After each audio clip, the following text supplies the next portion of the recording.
Hey guys, Scotty and Kian here in the Carnage, well, let's call it the lunch room, and it's a few things been happening.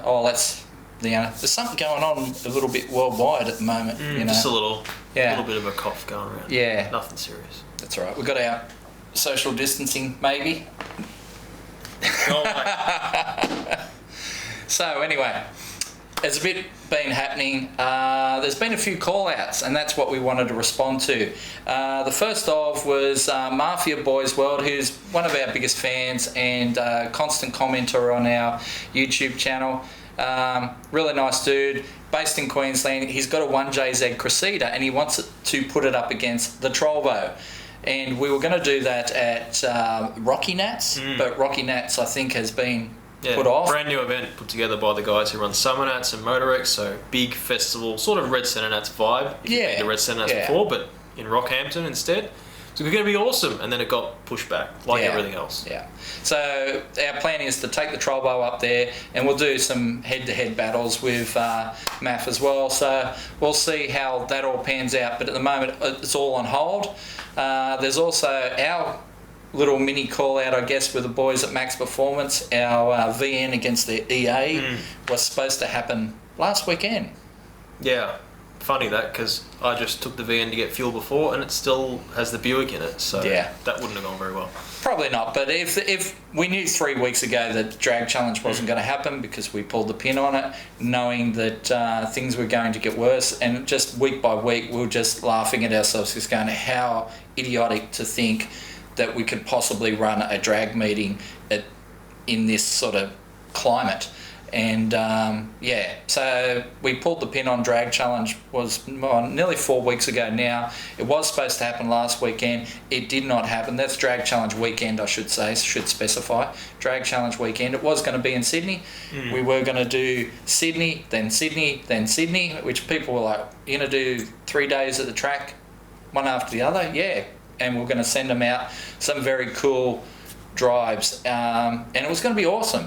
They were going to have an awesome track to drive on 3 days in a row, and then have some very cool drives. It was going to be really good. Unfortunately, coronavirus, and nothing's happening. So, So anyway, all that's on hold. Zane's got his EA basically together. It's pretty much done. I don't know if he's got to the exact power he wants, but the car runs, drives. He's had it out on the street because it's still street registered. He's having some transmission issues at the moment. It's stuck in third gear at the moment. But it's fully caged as well. He's got some really cool fabrication stuff going on at the moment, so the boys pushed out a really good cage on it. And last we saw, it was making something like 440 kilowatts at the tyres. Yeah. So anyway, that's going to be interesting when we go head-to-head with the VN versus the EA. But I guess the latest call-out has been from the guys at Haulass Garage, which is Harry Haig and his son Cordy. Now, these are some serious dudes. Harry is the current Drag Challenge champion. He won Drag Challenge last year. Not just his class, the entire event. The entire event out of at least 220 competitors. It's a lot. So he's got a HQ, big block HQ, twin turbo thing that he built in his shed, and it runs low sevens.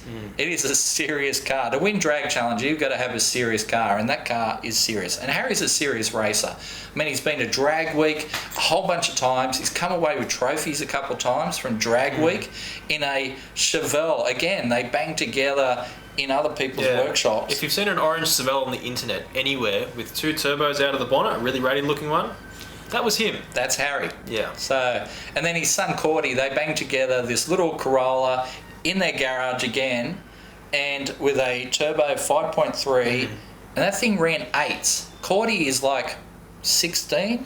Yeah. Something like, he can barely legally have a license, a drag license, and he's running mid-8s. He's even had his first big accident. He's probably been down the strip sideways faster than most 16-year-olds have been on all 4 wheels. So, he knows what he's doing. No, he's a good kid. And they've been building this XP Falcon, which is a very, very rusty-looking thing. They dragged out of a swamp, and they reckon they'll call us out. So anyway, here's the video. Let's watch their call out. So, we probably should call out to the Carnage boys, Scotty, and who's our other old mate that works with Scotty in there? Young fella. What's his name? Scotty's apprentice, we'll call him. Yeah. So Taylor and Carnage, we're calling you out. And I think the boys up the road, I don't know them that way, the boys at Max Performance, they're building a turbo Falcon, EA or something. Yeah, I think so. Put them on the list too. So that's 3 Aussies, we'll call them out. If there's anyone else in the country building something that a bit of a budget build and they want to have a bit of a build off, we're down. So yeah, we'll go with that, eh? And yeah, let the bird dog keep continuing on. Well, he's a little bit light on in his rule. How do you feel at the moment? Well, look, to be honest, I always thought my parents stitched me up when they gave a brown dude 3 Irish names, but I didn't think it'd be that hard to remember who I am. Anyway, we'll gloss over that. I am usually behind the camera, so I do understand. But yeah, it's a cool concept. Like you said, not many rules yet, but it's a race. It's a race, so we're interested already.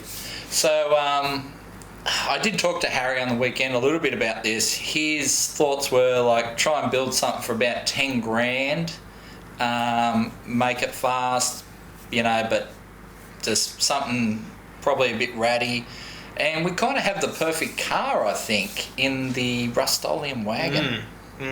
Because the idea of that project to this point is just to fix the body. We have no intentions of what to do with driveline or if it's going to be... no real plans. No idea if it's going to be a full-on drag car. We have talked about being a cruising car. You can cruise a drag car if you do it properly. So this kind of opens the door for that because we didn't know what to do with it up till now once it was finished and ready for something. So gives us an idea, that's for sure. I was already talking about and thinking about tubbing it, like mini tubbing it. So it's easy to tub those cars to the rails. So I think that's what we'll do. We'll tub it or mini tub it, move the springs. I've already got a spring relocation kit for it. We've got a couple LS engines laying around. Now, I know a lot of people are going to go, oh, LS, don't put an LS in it. Well, everyone kind of seems sick of the Barras too. Yeah, we've done a lot of those and they're interesting, they work. A Barra will make it fast, there's no doubt about it, and it will fit. It's a straight 6 into a straight 6 car, so it theoretically makes sense, but really, we've done that quite a few times. We have done it a few times, so maybe an LS is a good idea. We've got a 5.7 up the back. We still have that 5.3 that we never sent back. Yeah. It is sitting there. Yeah, we explored the Chrysler options, the Mopar options for it, regardless of this challenge, just in general to put in there. And I think we deduced, for the most part, cost, particularly here in Australia. A lot of cost. Just to put an engine in the thing, let alone make it fast, is it really worth it? Probably just not. An engine with nothing attached to it is a 10 grand deal. So for a decent, like a Hemi or something like that. Yes, we could probably get one a little bit cheaper. I think we were offered one at fairly cost price, but it was still, we're talking quite a few thousands of dollars. We already have a couple of LSs, so I reckon maybe even we drag that 5.3 out. They're building a 5.3 turbo in this old Falcon. It's, they've done the floor pan, they've done the tubs, they've done a whole bunch of chassis work to it. We're still doing rust repairs. We'll be doing a fair bit of that stuff as well. So the cars are kind of, yes, we're bringing back these 2 rusty shit boxes, so to speak. Give them both turbo LSs. Like I said, we can use the 5.7, the alloy, or use the 5.3 cast iron, dingle ball hone it and see if it even goes. Who knows? It's like it's already paid for. So I know Telf is very keen on rear mount turbos. Yes, he likes oddball left thinking. Now, people have certainly done that before. Rear mount turbos are not new per se, but it would look cool. And there is a few, like you see some engine bays, they aren't rear mount turbos, but Luke Foley's engine bay in his VH Commodore is interesting because it's twin turbo, but you cannot see the turbos in the engine bay. So people open the bonnet and they go, how did this thing make 1,000 horsepower NA? You go, nope, hidden snails. So it's a cool idea.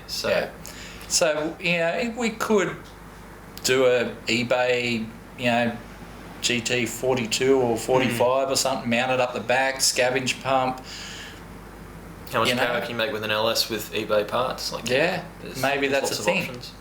But anyway, I guess it'll give us all something to do over the winter break, and while we wait for this whole coronavirus thing to die down. It's going to take a while, and it's going to take me a couple of months to get that body all sorted on the Valiant anyway. So Tough Mounts just sent us out a build it yourself LS mount kit the other day, so I figure we'll use that to put engine mounts in this Valiant. So that'll be cool. Mount it up with an LS. Let's go racing. We'll see you there, Harry, at the track. Yes, you better bring accepted. It. Yeah. What else is happening? There's everyone. These dogs we just dropped a Trovo video up yesterday, and everyone's just like, oh, why didn't you do the valve body on the bench, blah, blah, blah, blah, blah. Who cares? It's in the car, it's working. Look, when we build stuff, we're not always thinking about doing stuff in this order. Sometimes we've got, we've got an hour to spare, let's drop that box in the car. But we may not have the time to do the box and do the, valve body or whatever. It's like, convert a box in the car, bang, and then move on to the next thing. We're filming things constantly, and it just... Yes, it's very organic. It's not like a professional workshop where you lay everything out and you go, 1, 2, 3. This is just what happens. And it's all happening quick too. We're punching this stuff out as quick as we can. So that's kind of the answer to that. The MX-5 is running. The Commodore now has its fuel pump and it's running. They're both going on the dyno in like 30 minutes, so that's going to be fun. Turbo Taxi's engine is almost back together, so that's going to be cool. Turbo Taxi hasn't, gone in a while, like 8 months or something. Yeah, and it'd be good to get some street registered cars going again, because as you probably know, most of the cars are not road legal, and we don't plan on doing anything sus, but just to get the cars out of the workshop and even just for a test drive. I think that's still legal for the moment. It's cool because we don't want to just constantly be workshop footage, and that's all we can really do at the moment. So. So a lot of workshop building at the moment. There's going to be a lot of rust repair coming up soon on the Rust-Oleum wagon. We'll just do what we can. So in the meantime, everyone stay safe, maintain your social distancing and all that sort of stuff. And we will see you on the flip side of all this. But, in the meantime, we're going to keep trying to punch out videos Monday, Wednesday, Friday. Keep you guys entertained. So, Harry, challenge accepted. We'll see you at the drag strip, probably spring, summer. You better bring it.